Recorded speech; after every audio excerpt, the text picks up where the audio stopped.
Shalom Bapak Ibu Saudara sekalian yang kekasih di dalam nama Adonai Yeshua HaMashiach. Kali ini saya ada di Tel Aviv di Israel. Nah, hari ini saya akan membawakan firman renungan singkat.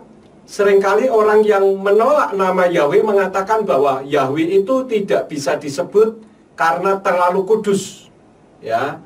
Nah, padahal di dalam kitabnya Keluaran 20 ayat yang ke-7 di dalam kitab Tenach katakan, jangan menyebut nama Yahweh Elohimmu untuk kesia-siaan, karena Yahweh tidak akan membebaskan orang yang menyebut namanya dalam kesia-siaan. Di dalam kitab Tenach berbunyi, Lo tisa et sem Yahweh Elohika lasawe, kilo yenake Yahweh et aser yesa et smo lasawe. Jadi yang dilarang itu bukan tidak boleh menyebut namanya sama sekali.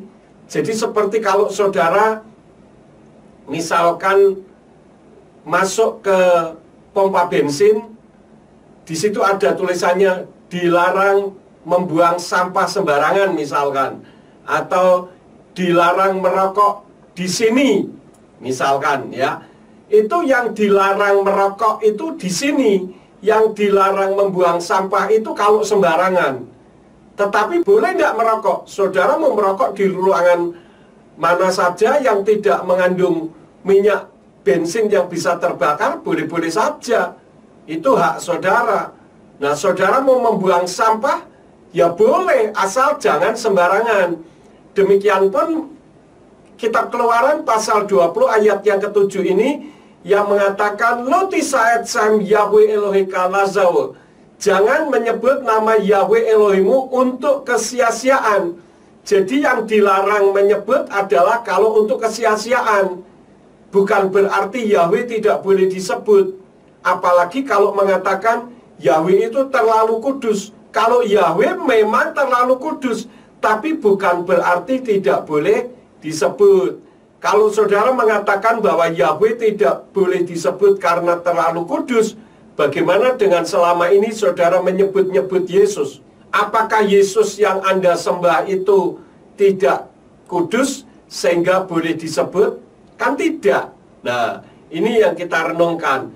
Jadi yang dilarang menyebut adalah kalau menyebut dengan kesia-siaan, misalkan untuk bersumpah, untuk hutang, dan untuk bercanda, itu yang tidak boleh. Tapi kalau saya menyebut untuk mengagungkan namanya, untuk beribadah kepadanya, tidak masalah, ya.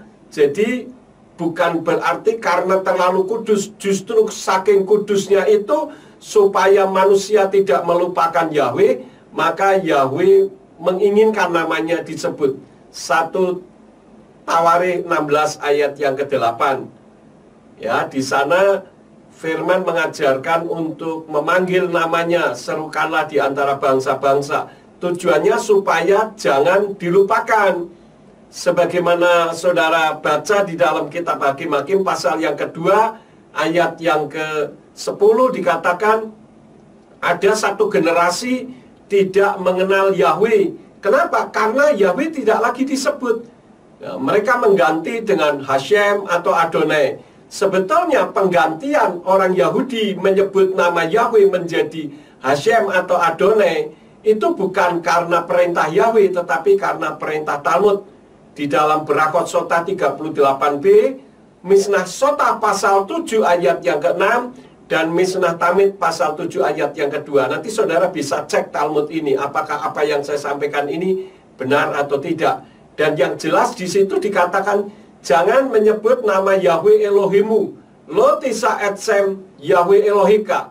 Jadi ini ayat yang berbicara adalah Yahweh kepada Mose atau Musa. Jadi Elohimnya Mose atau Musa itu Yahweh, bukan Allah. Dan Yahweh sendiri menghendaki namanya disebut. Karena itu mari kita belajar untuk taat firman. Justru karena tidak boleh disebut dan tidak disebut itu, akhirnya orang melupakan nama Yahweh. Maka sangat tidak rasional kalau banyak orang Kristen di Indonesia ini justru anti dengan nama Yahweh, tetapi justru mati-matian mempertahankan Allah dan beranggapan bahwa Allah tidak boleh hilang dari kekristenan. Karena dianggap kalau Allah itu hilang dari kekristenan, berarti tidak ada Tuhan. Karena Allah itu sebagai pengganti kata Tuhan. Oke, kalau saudara menganggap bahwa Allah itu sebagai pengganti kata Tuhan, kenapa tidak menggunakan kata Tuhan saja yang tidak bermasalah? Kenapa harus Allah? Harus Allah. Mati-matian dipertahankan. Ada apa ini, saudara-saudara? Ya, sedangkan Yahweh tidak menghendaki namanya diganti-ganti dengan sembarangan, dengan untuk kesia-siaan. Apalagi di dalam Keluaran pasal yang ke-23 ayat yang ke-13 dikatakan, Ufkal asyar amarti alahemti samru wesem Elohim akhirim lo taskiru lo yishama alpika, yang artinya dalam segala hal yang telah kufirmankan kepadamu, haruslah kamu waspada, juga nama sesembahan-sesembahan lain jangan kamu sebut, itu jangan terdengar dari mulutmu. Sedangkan kita tahu bahwa Allah itu adalah nama sesembahannya umat Islam. Jadi nama sesembahannya umat Islam jangan dipanggil-panggil, karena firman Tuhan melarang, ya. Dan ini ayat berlaku sampai akhir zaman. Bukan bahwa ini sudah perjanjian lama tidak berlaku. Oke, kalau perjanjian lama Anda anggap tidak berlaku, kenapa banyak pendeta-pendeta yang anti dengan nama Yahweh kok masih khotbah juga di perjanjian lama? Demikianlah renungan singkat yang saya sampaikan kepada Bapak Ibu Saudara sekalian. Kiranya renungan ini bisa membawa berkat di dalam kehidupan saudara.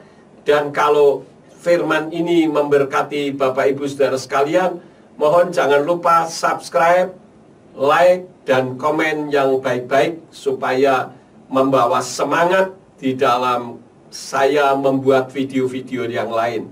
Terima kasih. Bapak Yahweh Besem Yeshua Hamashiach Ruach HaKodesh memberkati Bapak Ibu Saudara sekalian. Shalom.